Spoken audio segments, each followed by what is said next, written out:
My class 36 है Photoshop की। Let's start. Last class में हमने देखा था कि किस तरीके से हम अपनी किसी पिक्चर का बैकग्राउंड ब्लर किस तरीके से कर सकते हैं। आज हम आगे बढ़ते हैं। आज हम देखते हैं अगर हमें किसी भी पिक्चर का कलर फेयर करना हो, इस तरीके से कलर डल और हमें फेयर करना था, वो किस तरीके से कर सकते हैं। सबसे पहले आप एक इमेज ले लेंगे, जिस भी इमेज का हमें जो है यहाँ पे कलर जो है फेयर करना है। हमने ये इमेज ले ली। इमेज लेने के बाद आप कंट्रोल जैसे इसकी ले लें कॉपी, बैकग्राउंड लेयर की आई कर दें ऑफ।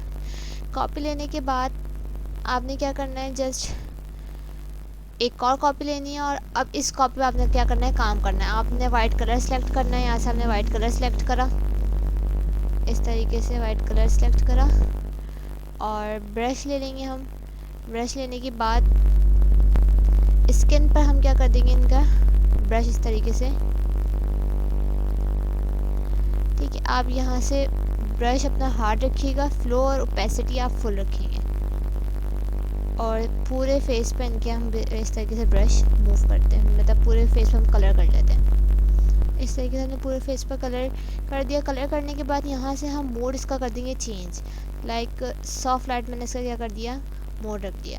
सॉफ्ट लाइट मोड रखने के बाद आप इस पर क्या कर लेंगे, मास्क अप्लाई। मास्क अप्लाई कर देंगे।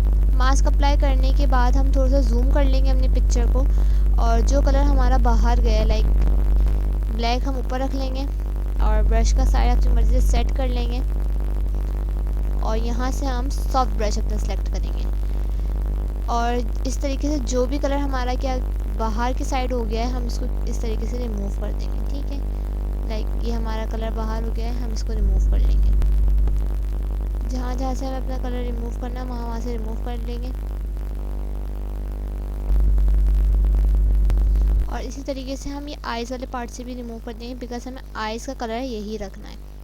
तो आइज़ वाले पार्ट से भी हम आहिस्ता आहिस्ता रिमूव कर देंगे अपना कलर। ठीक है, इस तरीके से हमने आईब्रोज, आइज़ और लिप्स पर वापस रिमूव किया कि हमें वही कलर चाहिए था, तो हमने वापस अपना जो पुराना कलर था वो हमने मार्क्स पर अप्लाई करके वो पुराना कलर हम वापस से गए। देन उसके बाद हम वापस इसको जो है इसका साइज़ हम कर देंगे कम। साइज़ हम कम करने के बाद अब हम यहाँ एडजस्टमेंट लेयर लेंगे एक और एडजस्टमेंट लेयर पर जस्ट हमें यहाँ हमारे पास ऑप्शन होता है वाइब्रेंस का, वाइब्रेंस पर आ जाएंगे। ठीक है, थोड़ी सी हम इसकी वाइब्रेंस बढ़ा देंगे, 40 या 50 रख देंगे, मैंने रख दी 45 और सेचुरेशन भी इसका हम थोड़ा सा बढ़ा देंगे, 9, 10 या आप 5 रख सकते हैं, मैंने यहाँ पर रख दिया 10।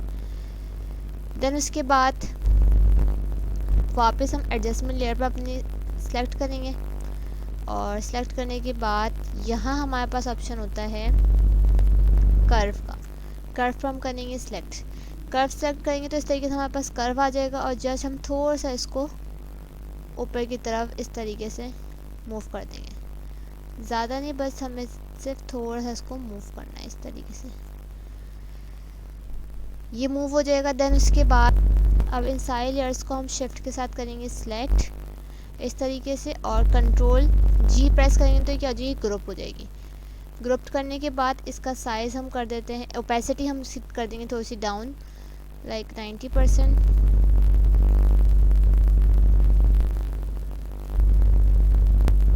ठीक है, ओपेसिटी डाउन करने के बाद अब हम जी बैकग्राउंड लेयर की आई करेंगे ऑन, आई ऑन करेंगे और जो हमने ग्रुप करा है कहाँ, अपना ग्रुप की आई ऑफ करेंगे तो ये देखें कुछ इस तरीके से हमारी ओरिजिनल पिक्चर थी और अब कुछ इस तरीके की हो गई है।